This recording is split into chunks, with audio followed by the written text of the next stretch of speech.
Salut à tous, c'est Pang de la chaîne, bienvenue sur cette vidéo qui aujourd'hui va parler récit, c'est-à-dire storytelling qu'on se fait. C'est assez complexe, je trouve, et plus j'évolue dans l'accompagnement, plus je trouve que c'est vraiment un élément à prendre en compte et en même temps à recadrer à longueur de temps avec nos partenaires, c'est les récits qu'on se raconte. Beaucoup d'entre nous, dans nos travaux personnels, dans nos accompagnements quand on se fait accompagner, etc., on cherche, alors après les motivations sont différentes, mais à savoir, mieux connaître, peut-être réellement se connaître.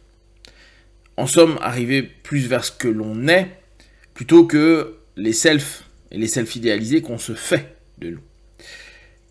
Problème, c'est que on sait qu'on est dans une perspective où constamment on se biaise. Donc le biais arrive dans la notion où notre cerveau n'aime pas les bugs et donc va créer des réponses pour qu'on évite d'être dans cet état d'anxiété, de malaise, de stress à un moment donné. On a déjà vu sur des vidéos que la mémoire est relative. Beaucoup de choses qu'on est persuadé d'avoir vécues de cette façon ne se sont pas passées comme ça.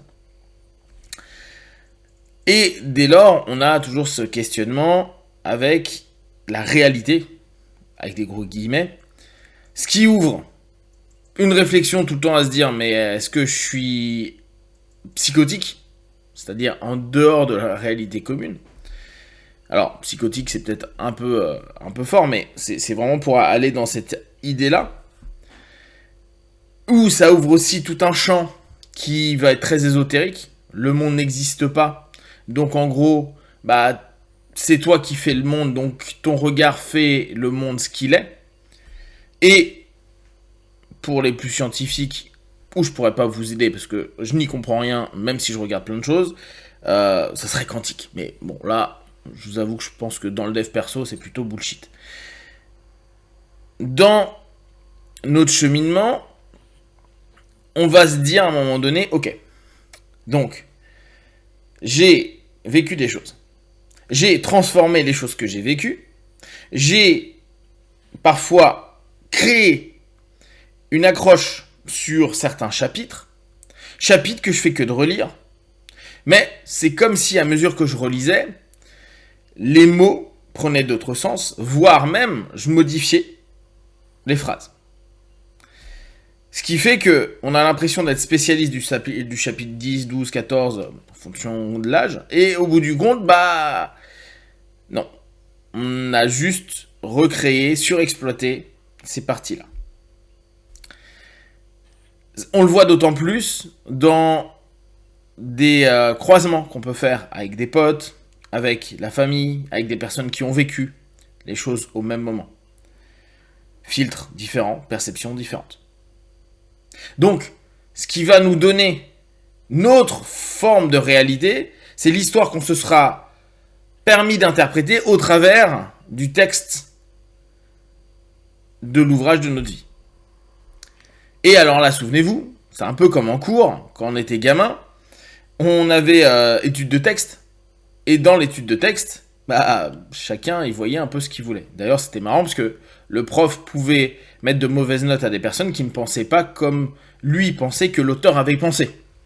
Et on revient à un moment à cette réflexion de Grand Corps Malade qui a eu ses textes étudiés par une classe et qui écoute l'étude du texte et qui à la fin dit « mais je n'ai pas du tout pensé à ça quand j'ai écrit ces textes ». Mais c'est intéressant l'interprétation. Donc, on passe notre temps à interpréter et à se faire des récits.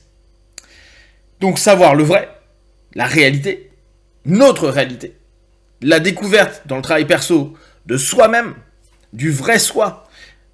C'est plus simple de se dire on est l'univers, on est tout, on est l'absolu, on est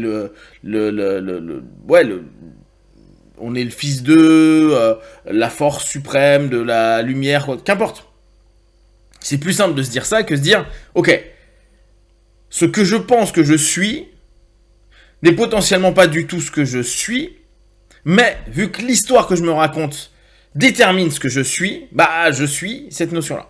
Par contre, tout ce que je suis persuadé d'être, et on le voit énormément dans l'accompagnement quand on est praticien, avec quelques questions, quelques recadrages, tous les blabla qu'on se raconte, je suis comme ça, j'ai toujours été comme ça, c'est pas du tout vrai. Et dès que les personnes captent, ils se disent bah ouais, effectivement, je suis pas tout le temps comme ça, et puis voire même je suis pas du tout comme ça. On se raconte des histoires. Pourquoi pas? Je pense que le récit est vraiment universel. Par contre, au bout d'un moment, il faut se poser la question. Ok, donc, je ne sais pas réellement ce que je suis ou qui je suis. J'ai des mémoires, mais mes mémoires peuvent être plus ou moins vraies. J'ai, et c'est là où ça nous intéresse, des problématiques qui me dérangent. Des patterns, donc des schémas et des modèles que je fais que de répéter. Et je me raconte quand même des histoires au travers de ça. Et c'est peut-être à ce moment-là où ça devient intéressant de se dire, ok, tout ça n'est qu'un récit que je me raconte. Il n'y a pas réellement de vrai. Il y a ce que je perçois, et en plus pendant des laps de temps. C'est comme si les maisons d'édition des bouquins éditaient un nouveau bouquin, mais tous les X temps, ou comme un logiciel où il y a parfois des mises à jour. Donc c'est valide pendant un laps de temps. Après, il y a des moments, parce qu'il y a eu une rupture, justement d'un pattern, ou parce qu'il y a eu un déséquilibre, et qu'on n'est plus du tout dans le bénéfice du récit qu'on se raconte, et on arrive plutôt dans le mal-être, la dette en fait, du récit, à ce moment-là, on va peut-être commencer à vouloir modifier le récit. On peut dès lors se dire, pour se sentir mieux, je modifie mon récit. Et si on y pense, l'hypnose c'est complètement ça. C'est amener notre partenaire dans une transe, dans laquelle il est plutôt suggestible, et dans tout le modèle dans lequel on a recadré et autres, proposer un ensemble de suggestions sur lequel il peut adhérer. Donc en gros, un ensemble de récits et d'histoires. D'ailleurs, en hypnose indirecte, on utilise énormément le récit pour permettre à la personne de reformaliser sa perception, peut-être historique,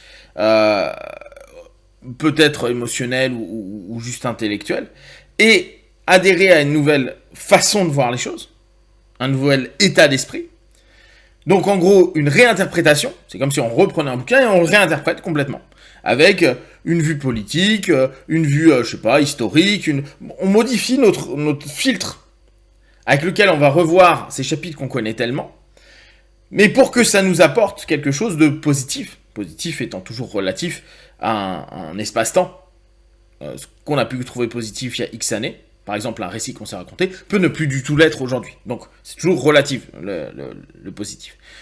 Mais dans notre cheminement, c'est quelque chose de particulièrement intéressant de se dire, un hypnotiste propose un récit, bien sûr, en taf avec le partenaire. Et nous, dans notre quotidien, on a aussi cette capacité, cette possibilité à se dire, en fait, l'histoire que je me raconte ne me met pas bien. Je pourrais me dire c'est ça la vérité, mais en réalité c'est déjà complètement biaisé, donc c'est pas réellement la réalité, et ça prend des parts de réalité que j'ai déformées, distordues dans tous les sens. Donc je peux me permettre, et c'est là où rentre la transe, 2 points, si on reprend les mots de Silva, l'imagination, la visualisation, sont des super éléments pour recommencer à se créer un monde, une image qui correspond à ce qu'on vit, mais orienté vers plus de positif, en tout cas des éléments qui vont être moins contraignants, douloureux, gênants, qui vont prendre en compte des éléments, mais qui vont être recomposés, revus au travers d'un autre filtre, afin que ce soit constructif, évolutif pour certains, etc. etc. Le monde du récit intérieur nous ramène à quel point on se raconte des histoires. Et c'est génial. En même temps, c'est dur. Parce que c'est se dire, tout ça est en partie vrai, parce qu'il y a du vrai, mais en grande partie faux aussi. Et je reste à me raconter ça sans cesse.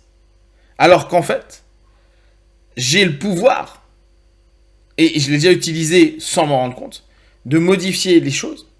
Et on pourra même reprendre techniquement la PNL dans les submodalités ou en hypnose, on l'a, la transformation des submodalités, pour avoir une histoire qui est plus ok avec moi-même, qui me distancie pas réellement plus du vrai, sachant que tout ça est déjà plus ou moins faux parce que biaisé. Donc la question après, c'est qu'est-ce qui nous empêche de mettre en place des éléments pour être heureux, si c'est un mot que vous utilisez, bien, mieux, ok, etc., en fonction de ce que vous attendez. Si vous avez des questions, des remarques, partagez sur Facebook, YouTube, j'y répondrai le plus rapidement possible. Comme d'habitude, de tout ce que je propose, ne prenez que ce qui est bon et juste pour vous. Testez, observez, analysez et concluez. Be one. Ciao.